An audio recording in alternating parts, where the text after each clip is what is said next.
आप देख रहे हैं समाचार एजेंसी ऑफ इंडिया में साइन न्यूज। 26 या 27 नवंबर को उत्पन्ना एकादशी का व्रत इस साल किस दिन रहेगा? जानिए उत्पन्ना एकादशी व्रत का शुभ मुहूर्त, पूजन विधि आदि विस्तार से। आप देख, सुन और पढ़ रहे हैं समाचार एजेंसी ऑफ इंडिया की साइन न्यूज के धर्म प्रभाग में विभिन्न जानकारियों के संबंध में। भगवान विष्णु जी की पूजा आराधना के लिए एकादशी व्रत महत्वपूर्ण माना जाता है। मान्यता है कि विष्णु जी की पूजा करने से साधक को सभी दुख कष्ट और पापों से छुटकारा मिलता है। मार्गशीर्ष माह के कृष्ण पक्ष में आने वाली एकादशी को उत्पन्ना एकादशी कहा जाता है। धार्मिक मान्यताओं के अनुसार इस दिन देवी एकादशी की उत्पत्ति हुई थी। इस दिन व्रत रखने से व्यक्ति को आरोग्यता, संतान सुख की प्राप्ति, मोक्ष और पापों से मुक्ति मिलती है और साधक पर प्रभु श्री विष्णु जी की आशीर्वाद बना रहता है। अगर आप भगवान विष्णु जी एवं भगवान श्री कृष्ण जी की आराधना करते हैं और अगर आप विष्णु जी एवं भगवान कृष्ण जी के भक्त हैं, तो कमेंट बॉक्स में जय विष्णु देवा, जय श्री कृष्ण, हरिओम तत्सत, ओम नमो भगवते वासुदेवाय नमः लिखना न भूलिए। मार्गशीर्ष माह के कृष्ण पक्ष में उत्पन्ना एकादशी व्रत किया जाता है। इस बार उत्पन्ना एकादशी की तिथि को लेकर लोगों में संशय दिख रहा है। कुछ लोग उत्पन्ना एकादशी 26 नवंबर की बता रहे हैं, तो वहीं कुछ लोग उत्पन्ना एकादशी व्रत 27 नवंबर को करने की बात कह रहे हैं। जानिए उत्पन्ना एकादशी कब है। दृक पंचांग के अनुसार 26 नवंबर 2024 को सुबह 1:01 पर मार्गशीर्ष माह कृष्ण पक्ष की एकादशी तिथि की शुरुआत होगी और अगले दिन 27 नवंबर 2024 को सुबह 3:47 पर समाप्त होगा। इसलिए उदयातिथि के अनुसार 26 नवंबर को उत्पन्ना एकादशी मनाई जाना उचित बताया जा रहा है।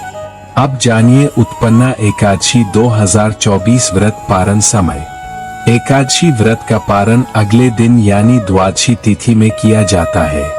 उत्पन्ना एकादशी का पारण 27 नवंबर को दोपहर 1:12 से लेकर 3:18 के बीच कर सकते हैं। व्रत का पारण करने के बाद श्रद्धा अनुसार गरीब लोगों में अन्न, धन और वस्त्र का दान करना चाहिए। मान्यता है कि दान करने से जातक को जीवन में सभी सुखों की प्राप्ति होती है।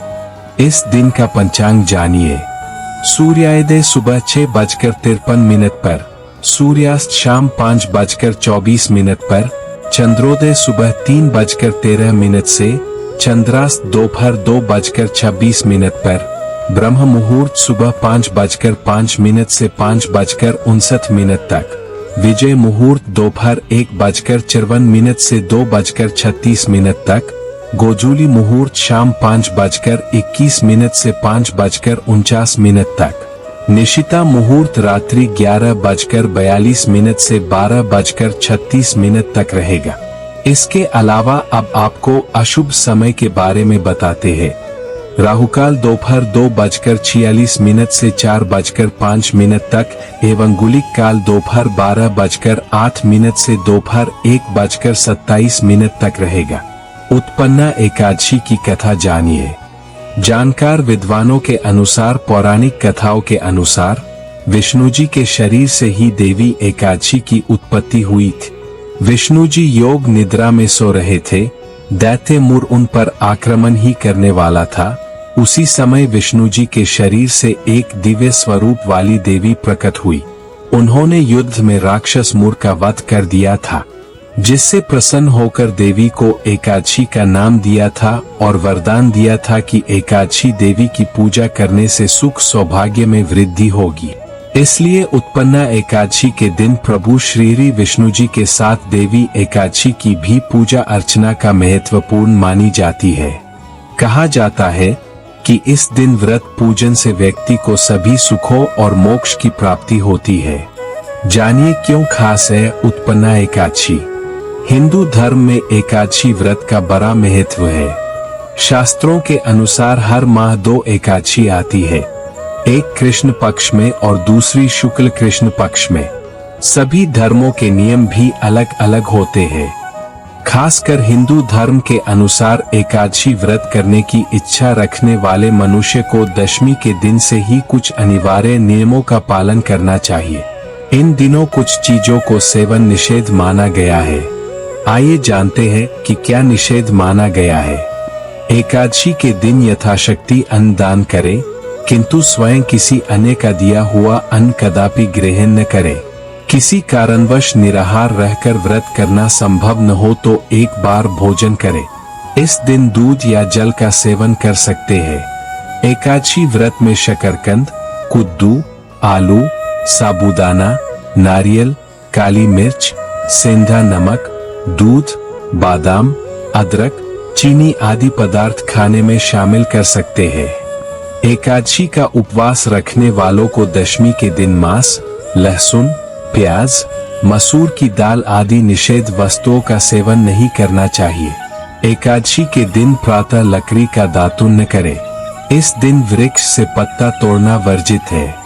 आठ स्वयं गिरा हुआ पत्ता लेकर सेवन करें।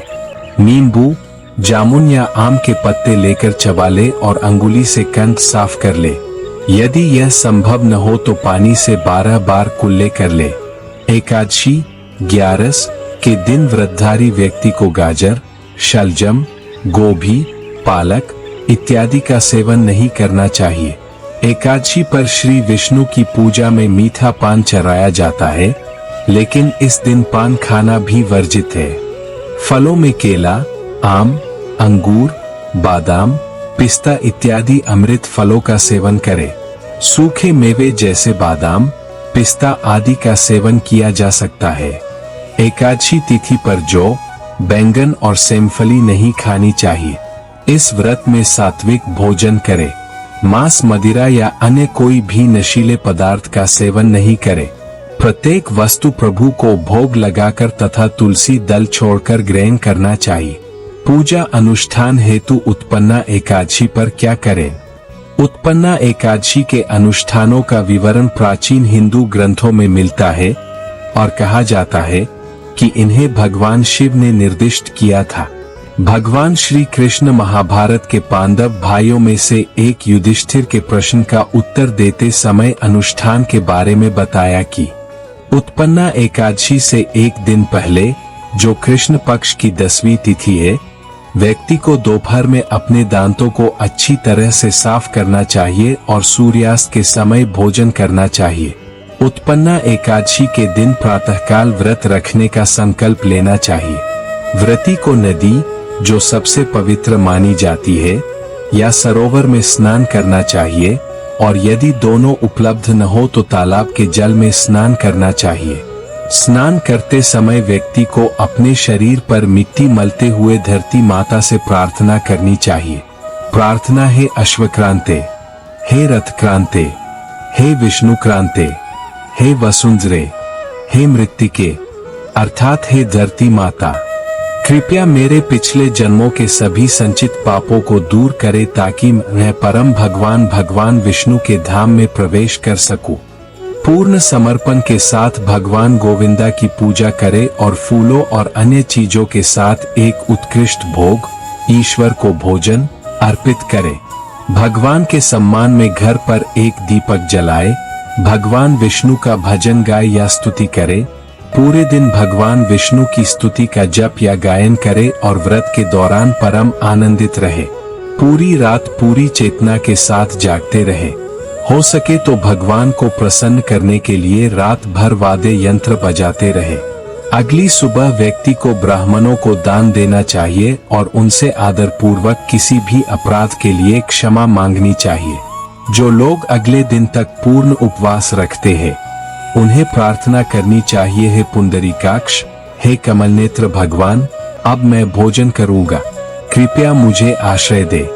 पूजा के बाद भगवान विष्णु के चरण कमलों पर पुष्प और जल अर्पित करे तथा भगवान से भोजन करने का निवेदन करते हुए अष्टाक्षर मंत्र का 3 बार उच्चारण करे। व्रत का पूर्ण फल प्राप्त करने के लिए भगवान को अर्पित किया गया जल ग्रहण करना चाहिए। यदि भक्त चाहे तो अग्नि यज्ञ किया जा सकता है। हरि ओम। अगर आप भगवान विष्णु जी एवं भगवान श्री कृष्ण जी की आराधना करते हैं और अगर आप विष्णु जी एवं भगवान कृष्ण जी के भक्त हैं, तो कमेंट बॉक्स में जय विष्णु देवा, जय श्री कृष्ण, हरिओम तत्सत, ओम नमो भगवते वासुदेवाय नमः लिखना न भूलिए। यहाँ बताए गए उपाय, लाभ, सलाह और कथन आदि सिर्फ मान्यता और जानकारियों पर आधारित है। यहाँ यह बताना जरूरी है कि किसी भी मान्यता या जानकारी की समाचार एजेंसी ऑफ इंडिया के द्वारा पुष्टि नहीं की जाती है। यहाँ दी गई जानकारी में निहित जानकारी विभिन्न माध्यमों, ज्योतिषियों, पंचांग, प्रवचनों, मान्यताओं, धर्म ग्रंथों, दंत कथाओं, किंवदंतियों आदि से संग्रहित की गई है। आपसे अनुरोध है कि इस वीडियो या आलेख को अंतिम सत्य अथवा दावा न माने एवं अपने विवेक का उपयोग करें। समाचार एजेंसी ऑफ इंडिया पूरी तरह से अंधविश्वास के खिलाफ है। किसी भी जानकारी या मान्यता को अमल में लाने से पहले संबंधित विशेषज्ञ से सलाह लें। अगर आपको समाचार एजेंसी ऑफ इंडिया में खबरें आदि पसंद आ रही हो तो आप इसे लाइक, शेयर व सब्सक्राइब अवश्य करें। हम नई जानकारी लेकर फिर हाजिर होंगे, तब तक के लिए इजाजत दीजिए। जय हिंद।